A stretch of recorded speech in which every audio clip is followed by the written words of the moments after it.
Bonjour et bienvenue sur math-sub.fr. Dans cette vidéo, nous allons examiner les manipulations élémentaires que l'on peut effectuer avec l'espace vectoriel vect. Dans cette vidéo, je vais présenter les manipulations élémentaires sur vect, ainsi que leurs démonstrations et quelques exemples. Pour bien suivre les démonstrations, vous devez être très au clair sur la notion de vect et sur le comment on s'y prend pour démontrer des inclusions avec vect. Alors si c'est des choses que vous maîtrisez bien, n'hésitez pas à passer cette séquence consacrée aux prérequis et aller directement sur la séquence suivante. Pour trouver le timing de la séquence suivante, regardez le synopsis qui se trouve en dessous de la vidéo pour pouvoir avancer. Alors qu'est-ce que vous devez savoir ? Ici, je vais prendre E, ce sera un K espace vectoriel, et je vous rappelle que moi, je travaillerai uniquement avec K qui vaut soit l'ensemble des réels, soit l'ensemble des complexes. Si vous n'avez pas vu les complexes, ça n'est pas un problème, vous pouvez travailler avec les réels, ça marche très bien. Vous devez savoir la définition de vect. Alors, je vous le rappelle très rapidement, si vous prenez U1, UN, n vecteurs de E, vect de U1, UN, c'est l'ensemble des vecteurs qui s'écrivent comme un nombre U1, donc lambda 1 U1, plus un nombre U2, lambda 2 U2, plus un nombre UN, lambda n UN. Donc les lambda I, c'est des nombres, c'est ce qu'on appelle des scalaires, ça sera des éléments de K, donc lambda 1, lambda n sont des éléments de K. Et évidemment, vous avez le résultat suivant, donc si U appartient à vec de U1 UN, eh ben, c'est équivalent à dire que U s'écrit comme nombre U1 plus 3 petits points nombre UN. C'est-à-dire, vous pouvez trouver des nombres, lambda 1, lambda n dans K, tel que U s'écrit comme lambda 1 U1 plus lambda n UN. Alors si vous avez besoin d'un exemple pour vous fixer les idées, si c'est pas très clair pour vous, par exemple, si vous prenez le polynôme 3 plus x, il appartient à vect de 1, 1 plus x. Alors il va falloir essayer d'exprimer 3 plus x à l'aide d'un nombre fois 1 plus un nombre 1 plus x. Et si vous réfléchissez 10 secondes, en fait vous pouvez écrire 3 plus x comme ceci. 3 plus x c'est aussi 2 plus 1 plus x, c'est-à-dire 2 fois 1 plus 1 fois 1 plus x. Et vous voyez, j'ai réussi à écrire 3 plus x comme un nombre fois 1, 2 fois 1, plus un nombre fois 1 plus x. 1 fois 1 plus x. C'est donc bien effectivement un élément de vect de 1, 1 plus x. Donc gardez bien cette idée en tête. Appartenir à vect, ça veut dire s'écrire comme nombre U1 plus nombre U2 plus nombre UN. Autre chose que vous devez avoir bien en tête, c'est la notion d'inclusion avec les vects. J'ai fait une vidéo consacrée à ce sujet, vous pouvez aller la visionner si c'est quelque chose qui vous est complètement étranger. Alors je vous rappelle très rapidement, si vous prenez donc toujours E1EV et U1 UN n vecteurs de E, alors vous avez toujours l'inclusion suivante. Vect de U1 UN est inclus dans E. Et ça, on va s'en servir, mais non pas avec E, mais avec un vect. C'est-à-dire on va remplacer E par un espace vectoriel qui peut s'écrire comme vect. Alors en fait, on a le résultat suivant. Si vous prenez U1, UN, V1, VP, donc plein de vecteurs de E, et si vous avez que U1, UN appartient à vect de V1, VP, et en appliquant la règle du jeu qui est ici, mais à la place de E, vous mettez vect de V1, VP, alors vous allez obtenir que vect de U1, UN est inclus dans vect de V1, VP. Alors encore une fois, si ce truc est complètement flou pour vous, allez voir la vidéo que j'ai faite sur vect et inclusion. Alors relisons ça quelques secondes, ça dit quoi? Ça dit que si U1 s'écrit comme nombre V1 plus nombre V2 plus nombre VP, et puis pareil pour U2 qui s'écrit comme nombre V1 plus nombre V2 plus nombre VP, et pareil pour UN qui s'écrit comme nombre V1 plus nombre V2 jusqu'à nombre VP, alors automatiquement vous avez l'inclusion vect de U1 UN est inclus dans vect de V1 VP. On va s'en servir énormément pour démontrer les résultats techniques de la suite. Voilà, maintenant nous allons pouvoir commencer. On va commencer par deux premiers résultats très simples quand on a en tête la définition de l'espace vectoriel vect. Alors je vous l'ai remis ici pour que vous l'ayez sous les yeux. Donc vect de U1 UN, c'est l'ensemble des vecteurs qui s'écrivent comme nombre U1 plus nombre U2 plus nombre UN. Le premier résultat dit que si je change la place des UI, mon espace vectoriel vect reste le même. Par exemple, si je décide de mettre U1 à la fin et UN au début, mon vect reste le même. Alors, je vais l'écrire en toutes lettres. Vect de U1 UN reste inchangé quand on permute les UI. Alors je ne vais pas faire de démonstration formelle parce que ça serait beaucoup de gesticulation pour vraiment pas grand chose. Je vais juste vous faire sentir les idées sur deux exemples. Alors supposons que l'on regarde vect de U1, U2. Qu'est-ce que c'est vect de U1, U2 ? C'est l'ensemble des vecteurs qui s'écrivent comme nombre U1, donc lambda 1 U1, plus nombre U2, donc lambda 2 U2, avec lambda 1 et lambda 2 des scalaires. L'addition, c'est quelque chose de commutatif, c'est-à-dire vous pouvez changer la place des deux objets ici. Donc ça, c'est aussi l'ensemble des vecteurs qui s'écrivent comme lambda 2 U2 plus lambda 1 U1, avec lambda 1 et lambda 2 dans K. Si vous regardez 10 secondes, ces vecteurs, c'est quoi ? C'est nombre U2 plus nombre U1, c'est tout simplement l'espace vect de U2, U1. Et vous voyez que, en changeant la place de U1 et U2, l'égalité des vects reste vraie. Alors considérons un autre exemple. Si vous regardez R2 de x, qu'est-ce que c'est ? Ce sont les polynômes réels de degré au plus 2. Vous savez que vous pouvez les écrire comme A0 fois 1 plus A1 fois x plus A2 fois x carré. Avec A0, A1 et A2 des réels ici, puisque ce sont des polynômes réels. Vous voyez ça, vous dites, c'est nombre fois 1, plus nombre fois x, plus nombre fois x carré, donc cet ensemble-là, c'est vect de 1, x carré. Oui, mais des polynômes de degré au plus 2, je ne suis pas obligé de commencer par la puissance 0 et de finir par la puissance 2, je peux faire tout à l'envers. Par exemple, commencer par la puissance 2 et finir par la puissance 0. C'est aussi l'ensemble des polynômes qui s'écrivent comme A2 x carré, plus A1x, plus A0 fois 1. Avec A0, A1 et A2 des réels. Et ça, c'est quoi ? C'est vect de x carré, x et 1, puisque ce sont tous les objets qui s'écrivent comme nombre x carré, plus nombre x, plus nombre 1. Donc c'est vect de x carré, x et 1. Et puis on pourrait aussi s'amuser à changer la place de x et de 1 aussi. On trouverait vect de x carré, 1 et x, etc. Je ne les fais pas tous. Donc vous voyez, en changeant la place des objets dans le vect, on ne change pas le vect. Ça, c'est pour la première propriété. La deuxième propriété nous dit que si, dans le vect ici, si l'un des UI est nul, vous pouvez le jeter.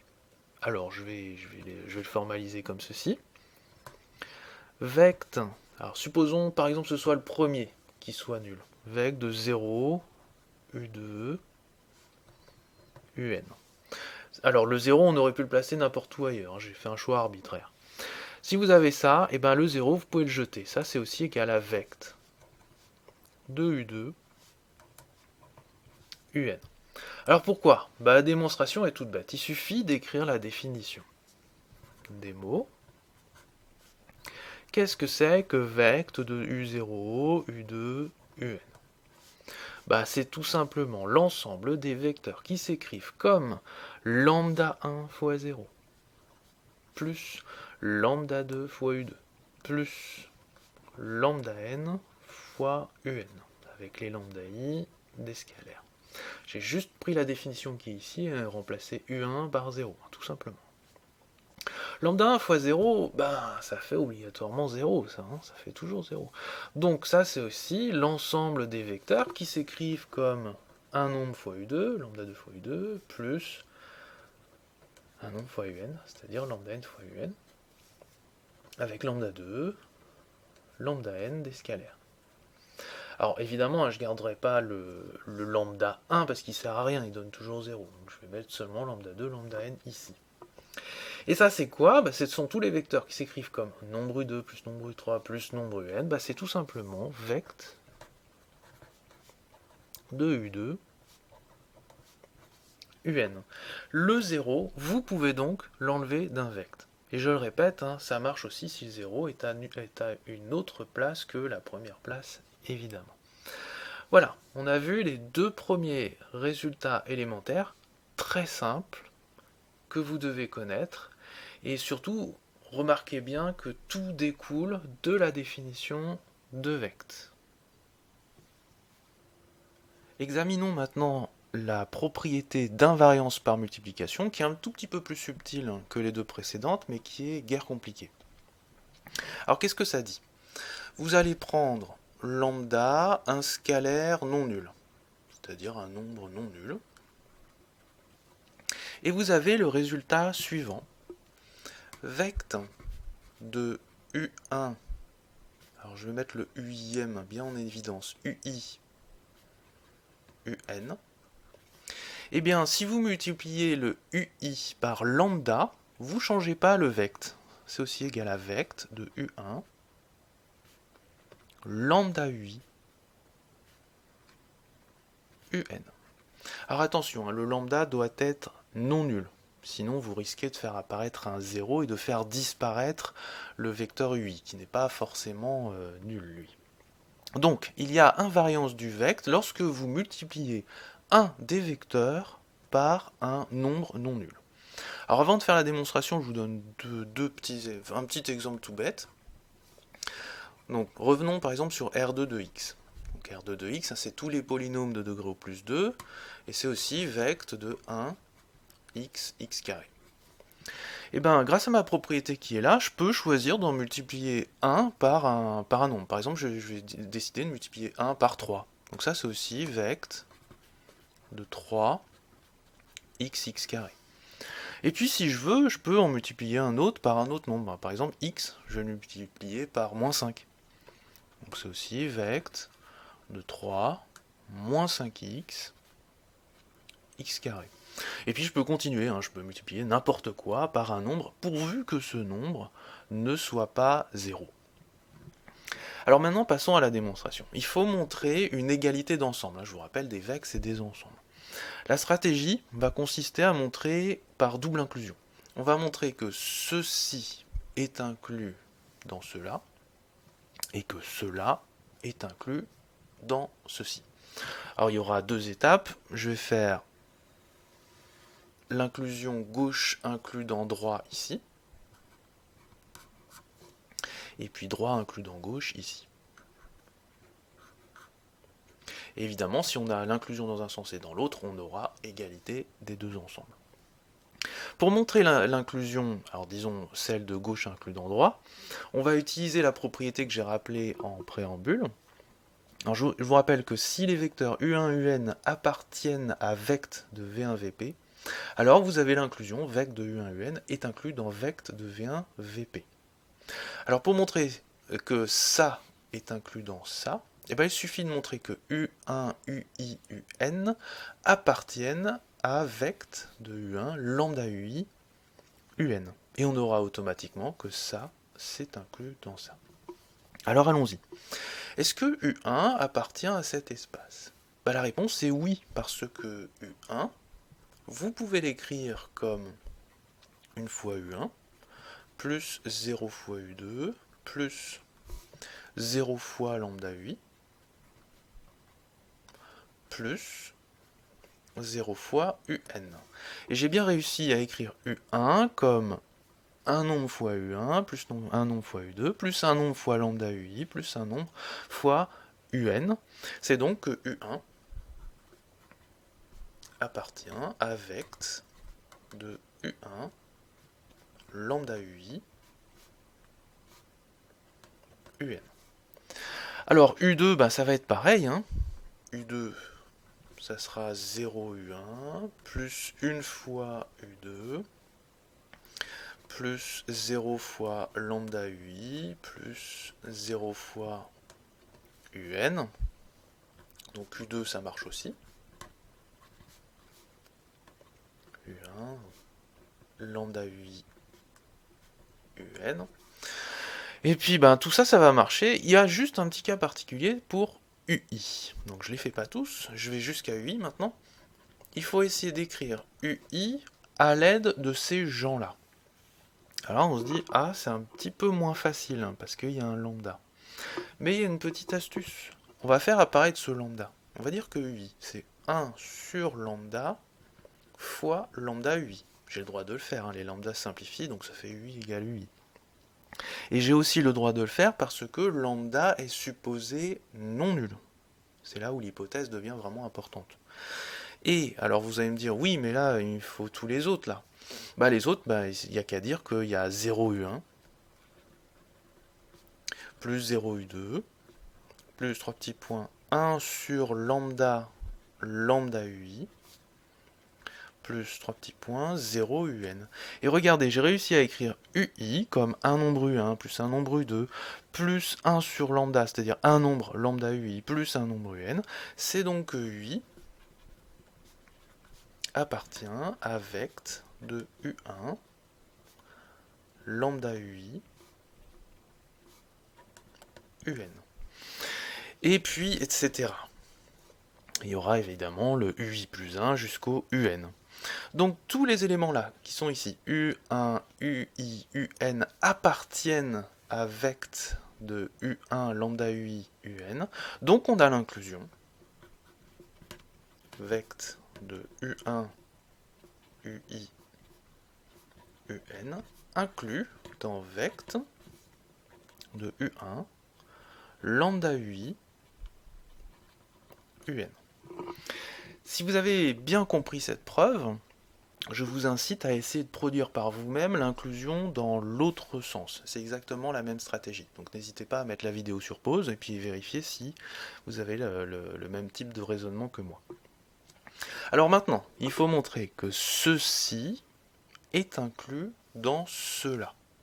Pour montrer cette inclusion, on utilise cette règle du jeu. On va montrer que U1 appartient à cet espace vectoriel, que U2 appartient à cet espace vectoriel, que lambda UI appartient à cet espace vectoriel, et que UN appartient à cet espace vectoriel. Si on a tout ceci, on aura que vect qui est là est inclus dans vect qui est là. Alors, est-ce que U1 peut s'écrire avec ces gens-là? Bah oui, évidemment. U1, c'est 1 fois U1, plus 0 fois U2, plus 0 fois UN. Donc oui, ça appartient bien à vect de U1, UN. U2, pareil, 0, 0 U1, plus 1 fois U2, plus 0 fois UN. Donc ça appartient bien à vect de U1, UN.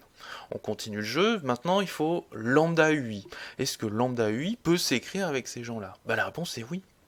Lambda UI, c'est 0 U1, plus 0 U2, plus lambda fois UI, plus 0 fois UN, et j'ai réussi à exprimer lambda UI comme nombre U1 plus nombre U2 plus nombre UI plus nombre UN, donc ça appartient bien à vect de U1, UI, UN. Et puis bah, vous continuez, hein, etc., jusqu'à UN. Tous les vecteurs qui sont ici, U1, lambda UI, UN, appartiennent à cet espace vectoriel. Donc vous avez l'inclusion vect de U1 lambda UI UN inclus dans vect de U1 UI UN. Vous avez l'inclusion dans un sens, vous avez l'inclusion dans l'autre sens, il y a donc l'égalité, d'où l'égalité. Et le résultat.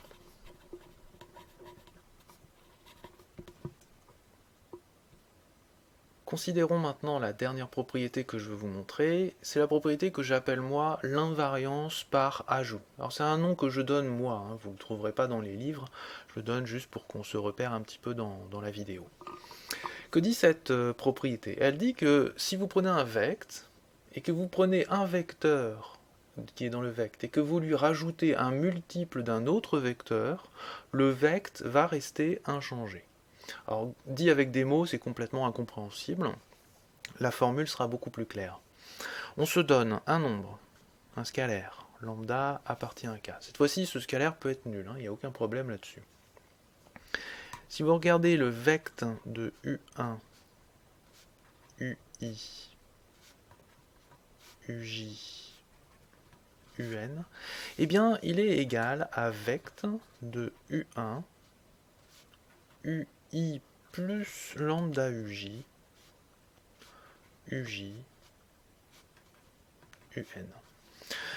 Donc vous pouvez rajouter à un vecteur UI un multiple d'un autre vecteur, là je l'ai pris ici, mais il pourrait être avant, vous ne changerez pas du tout le vect.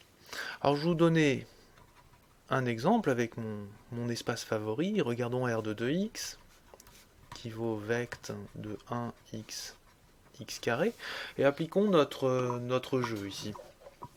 Par exemple au 1 là, je peux très bien lui rajouter 5 fois le deuxième. Donc vec de 1 x carré, c'est aussi vec de 1 plus 5x x carré. Vous voyez, j'ai pris 1 et je lui ai rajouté 5 fois x. L'égalité va rester vraie. Et puis, je peux le faire aussi avec x carré. Je peux prendre x carré et lui enlever 2 fois ça si je veux. Ça va être égal à vec de 1 plus 5x, x carré moins 2 fois 1 plus 5x. Ma propriété me dit que l'égalité va rester vraie. Et vous voyez que mon espace là, de départ, qui était assez simple dans cette écriture, peut avoir une écriture beaucoup plus compliquée. Et vous comprendrez que dans les applications, c'est pas dans ce sens-là qu'on va appliquer la propriété, c'est plutôt à l'envers. On va partir d'expressions compliquées et on va essayer de la nettoyer pour obtenir une expression simple avec des espaces que l'on connaît bien. Alors on va démontrer cette propriété. La démonstration suit exactement le même schéma que la propriété précédente. Donc n'hésitez pas à mettre la vidéo sur pause et à essayer de produire par vous-même la démonstration. On va raisonner par double inclusion. Donc commençons par montrer que ce vect est inclus dans ce vect. Pour montrer ça, on va utiliser notre propriété habituelle depuis le début. On va montrer que chacun des éléments dans ce vect, les U1, UI, UJ, UN, peuvent s'écrire comme des éléments qui sont ici, et donc on aura l'inclusion de ce vect inclus dans ce vect. Alors pour U1 c'est facile, U1 c'est 1 fois lui plus 0 fois les autres. U1 c'est 1 fois U1 plus 0 fois UI plus lambda UJ plus 0 UN. Je ne mets pas tous les détails, vous avez 0 fois tous les autres. Donc U1 peut bien s'écrire comme un nom fois lui plus un nom fois lui plus un nom, etc. Donc U1 appartient bien à vect de U1 UI plus lambda UJ UJ UN. Pareil pour U2, U3. Par contre, pour UI, ça va être plus compliqué. Donc, 3 petits points. Je fais pas U2, U3. Pour UI. UI, c'est plus compliqué parce que là, le UI, il est mélangé avec du UJ. Donc, il va falloir trouver un truc pour exprimer ce UI avec tous ces gens. La première chose à faire, c'est d'essayer de faire apparaître ce lambda UJ. Donc, on va dire que UI, c'est UI plus lambda UJ moins lambda UJ. J'ai le droit de le faire, j'ajoute et j'enlève. Je mets ça entre parenthèses, comme ça, on voit bien cet objet-là. Maintenant, voilà, il faut exprimer ce UI avec tous ces gens-là.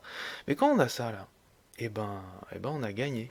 Pourquoi? Parce que UI, là, ça va être 0 fois tous les gens qui sont là, 0 fois tous les gens qui sont là. Ça sera une fois lui, et ça sera moins lambda fois UJ.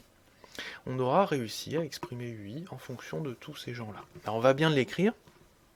Donc UI, ça va être 0 U1, donc plus 0 tous les autres, plus une fois UI plus lambda UJ, plus 0 les autres, et moins lambda fois UJ, et plus 0 les autres. Et ça, c'est bien un nombre U1 plus un nombre plus un nombre plus un nombre, voilà. C'est-à-dire un nombre fois lui, plus un nombre fois lui, plus un nombre fois lui, plus un nombre. Donc c'est bien un élément de vect qui est là. Donc UI appartient avec de U1, UI plus lambda UJ, UJ, UN. Et puis, pour les autres, c'est facile. Hein. UJ, ça sera tout 0 sauf une fois UJ, etc. Donc je ne mets pas tous les détails. On aura donc montré que tous les éléments qui sont là appartiennent à ce vect. Donc on aura l'inclusion vect de U1 UN qui est inclus dans vect de U1 UI plus lambda UJ UJ UN. Maintenant, on veut faire l'inclusion dans l'autre sens. Donc même stratégie, hein, il va falloir exprimer tous ces gens-là, un par un, à l'aide de ces gens-là. U1, toujours la même idée. U1, c'est une fois U1 plus 0 fois les autres. 0 U2 plus 0 fois UN. Donc U1 appartient avec de U1 UN. U2, U3, U4, ça je ne fais pas. On va se concentrer sur lui. UI plus lambda UJ. Est-ce qu'on peut l'exprimer en fonction de cela? Oui. C'est 0 tout le monde, une fois UI, lambda fois UJ et 0 tout le monde. Donc on va l'écrire. UI plus lambda UJ, c'est 0 U1, plus une fois UI, plus donc 0 les autres, plus lambda UJ, plus 0 les autres. J'ai bien réussi à exprimer UI plus lambda UJ comme un nombre fois lui, plus un nombre fois lui, un nombre fois lui, etc. Donc UI plus lambda UJ appartient à vect de U1 UN. Et puis les autres, c'est pareil, hein, je ne fais pas tous les détails. Au final, je vais obtenir vect de U1 UI plus lambda UJ UJ UN qui est inclus dans vect de U1 UN.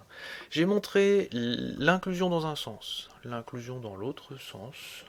On a montré l'égalité et le résultat.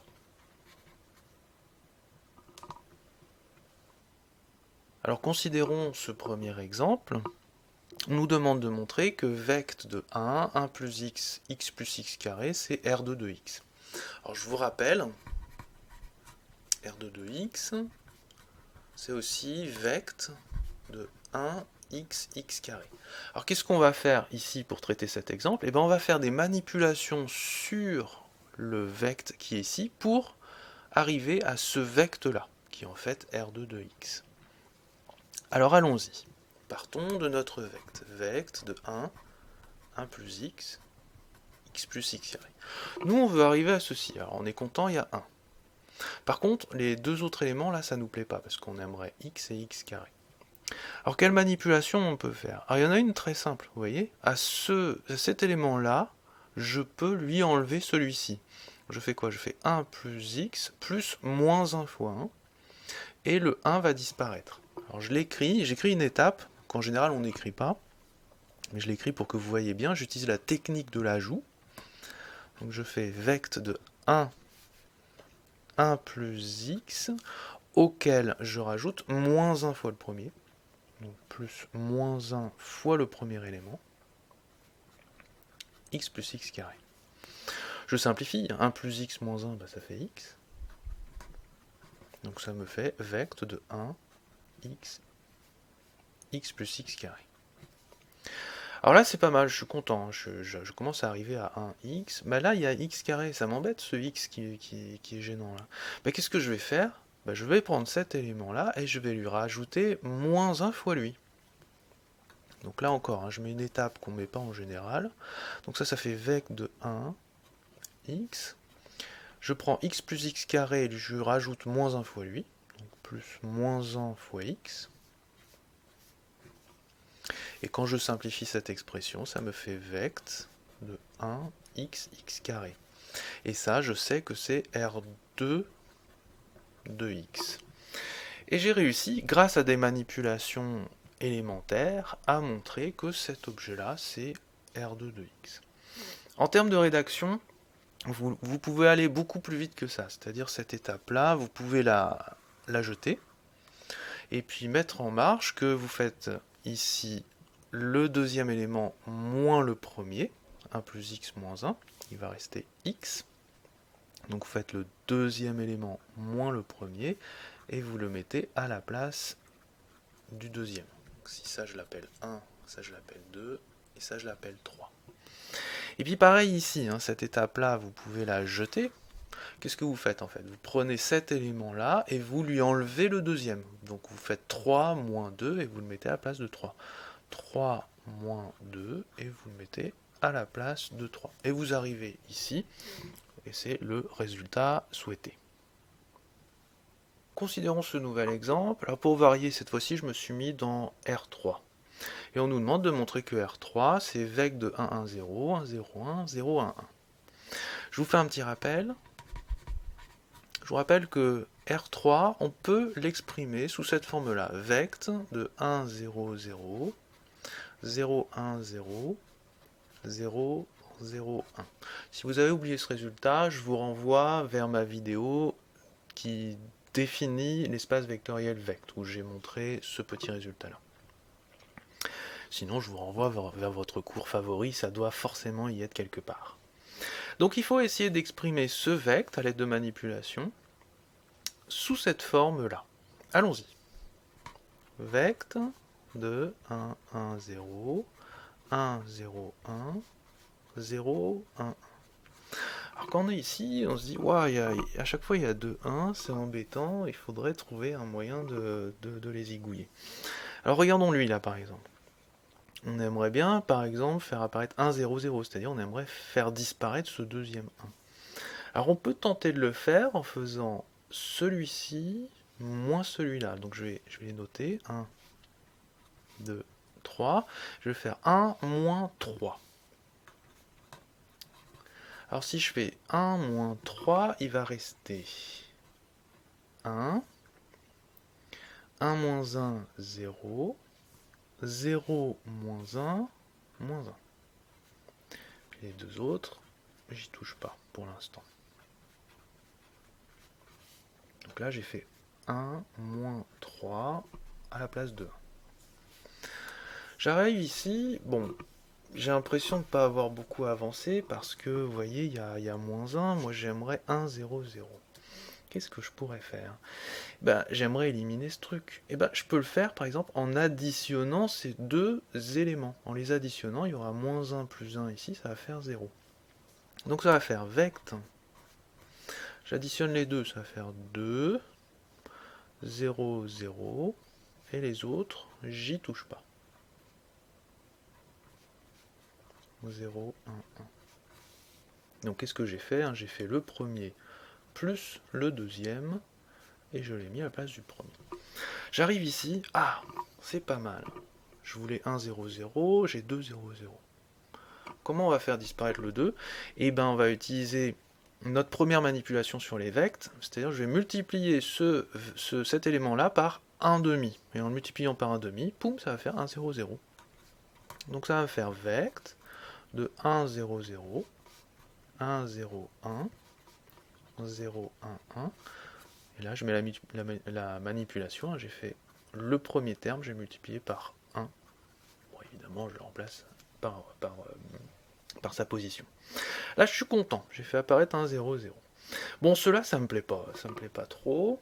Mais regardez, si je fais celui-ci moins celui-là, et ben, je vais faire disparaître ce 1. Et je vais avoir 0, 0, 1. Et j'aimerais qu'il soit dedans, donc c'est pas mal. Donc je vais faire le deuxième moins le premier. Ça va faire vect de 1, 0, 0, 0, 0, 1, 0, 1, 1. Donc j'ai fait le deuxième moins le premier et je l'ai mis à la place du deuxième. J'avance, hein. J'ai 1, 0, 0.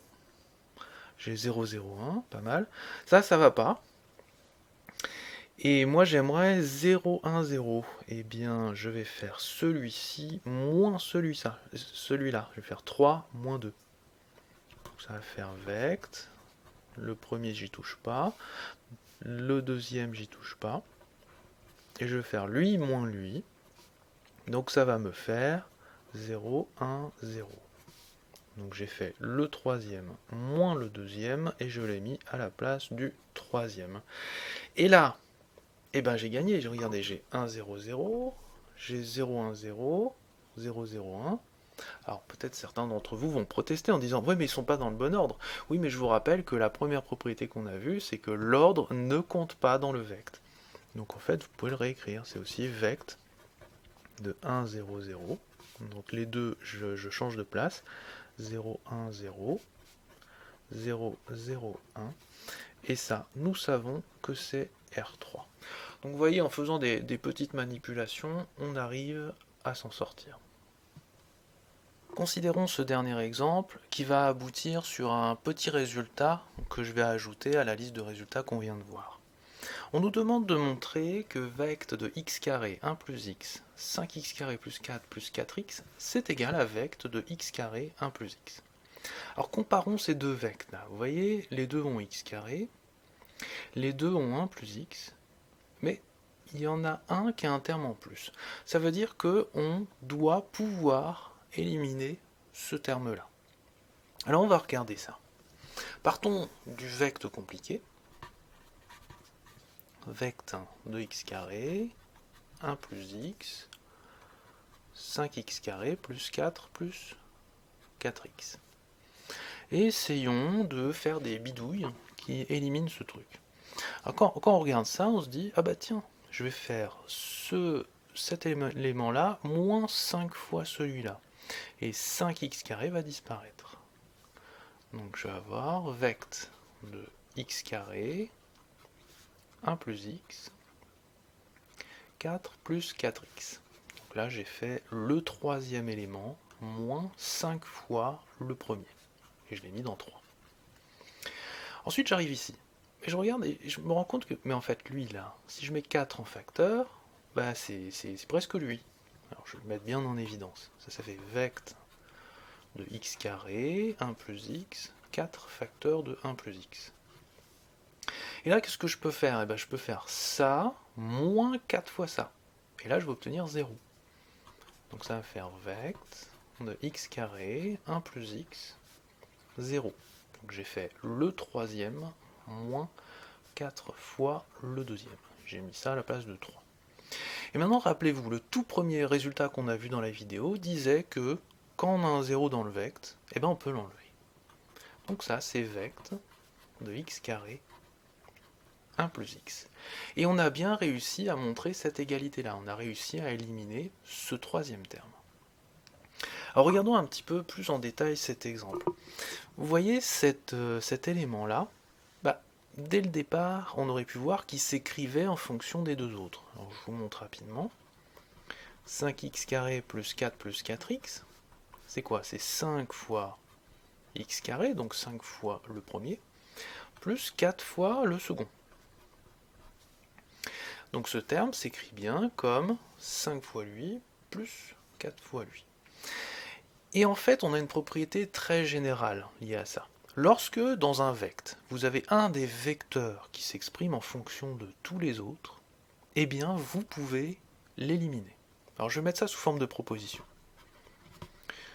position. Si UN s'exprime en fonction de U1, UN-1. Ça veut dire qu'en fait, il est dans vect de U1,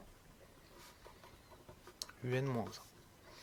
Alors, vect de U1, UN, c'est en fait, alors je vais mettre l'avant-dernier, pour qu'on ait bien les termes sous les yeux, vect de U1, UN-1, UN, c'est égal à vect de U1, UN-1. Donc si UN s'écrit en fonction des autres, on peut l'enlever du vect. Alors je vous fais une démonstration très rapide de ça. Donc comme UN est dans vect de U1, UN-1, eh bien vous pouvez l'écrire comme lambda 1 U1 plus lambda 2 U2 plus etc. lambda n-1 UN-1. Et là, vous allez écrire que vect de U1 UN, c'est en fait égal à vect de U1 UN-1, virgule, et je remplace UN par cette expression affreuse, lambda 1 U1, plus lambda 2 U2, plus tatati tatata, plus lambda n-1 UN-1. Et après, on va faire des éliminations successives, exactement comme je l'ai fait ici. Donc une première élimination, c'est je prends lui et je lui enlève lambda 1 U1. Donc ça va faire vect de U1 UN-1. Et il va rester lambda 2 U2, etc. Lambda n-1 UN-1. Donc qu'est-ce que j'ai fait? J'ai pris le dernier et je lui ai enlevé lambda 1 fois le premier. Et j'ai remplacé à la nème place. Quand je mets ça, ça veut dire nème place et la première place. Et puis je continue. Et à la fin, en simplifiant au maximum, il va rester que 0, comme dans ce cas de figure-là. Donc on va avoir vect de U1, UN-1, 0. Et on sait que quand on a un 0, on peut l'enlever. Vect de U1, UN-1. Et on a achevé la démonstration. Donc qu'est-ce qu'on a vu dans cette vidéo? On a vu 5 propriétés importantes. La première, c'est que vect est invariant lorsqu'on change la place des UI. Que vect ne voit pas les vecteurs nuls, c'est-à-dire vous pouvez les enlever si vous avez un vecteur nul. Que vous pouvez prendre un vecteur du vect et le multiplier par un nombre non nul, vous ne changerez pas l'espace vectoriel. Que vous pouvez prendre un vecteur et lui ajouter un multiple d'un autre vecteur, ça ne changera pas le vect. Et enfin, que si un vecteur, ici c'est le nème, s'écrit en fonction des autres, donc ici c'est en fonction de U1, UN-1, alors vous pouvez l'enlever de vect, ça ne changera pas cet espace vectoriel. Donc ce sont 5 propriétés que vous devez impérativement connaître et savoir appliquer. Je vous conseille aussi de connaître les démonstrations parce que ça peut vous être utile dans certains sujets ou examens où vous serez obligé de revenir à l'abstraction. Donc si vous arrivez à bien maîtriser ces démonstrations, vous serez à l'aise avec cette notion de vect, qu'est-ce que ça veut dire appartenir à vect et comment montrer une inclusion en utilisant des vects. Si vraiment vous avez encore beaucoup de mal avec ces démonstrations, essayez de les faire avec un nombre restreint d'éléments. Par exemple, pour celui-ci, essayez de le montrer seulement avec 3 éléments. Vect de U1, U2, U3 est égal à vect de U1, U2, lambda U3, donc avec lambda non nul. Et si vous arrivez à le faire avec 3 éléments, vous comprendrez bien que passer de 3 à n éléments, c'est pas bien compliqué. Il y a juste beaucoup de 3 petits points à rajouter, mais les stratégies sont les mêmes. Dans tous les exemples que je vous ai donnés, j'ai fait des manipulations pas à pas, c'est-à-dire j'ai pris un élément et j'ai rajouté un multiple d'un autre. Mais on peut aller beaucoup plus vite. Par exemple, pour l'exemple que je vous avais donné, où il fallait montrer que R3 c'était égal à vect de 1, 1, 0, 1, 0, 1, 0, 1, 1. Souvent, dans les corrigés d'exercice, on vous donne une petite astuce qui consiste à dire, lui, je vais lui rajouter lui et lui. Donc si à lui j'ajoute lui et lui, ça revient à additionner les 3 finalement. Je vais obtenir vect de... Donc si vous additionnez les 3, ça va faire 2, 2, 2.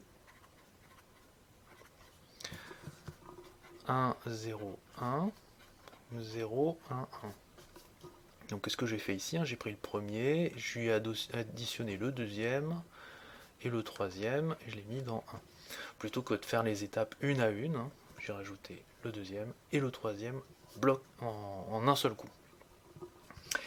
Et puis après, vous pouvez poursuivre l'exercice et puis montrer que ça fait bien R3 en suivant des méthodes analogues. Alors pourquoi je ne l'ai pas fait dans la vidéo? Parce que je voulais vous montrer comment on le faisait juste pas à pas.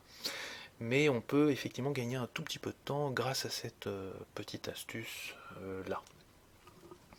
Voilà, j'espère que cette vidéo vous aura bien aidé à comprendre les manipulations élémentaires sur Vect. Et puis je vous dis à bientôt pour la suite.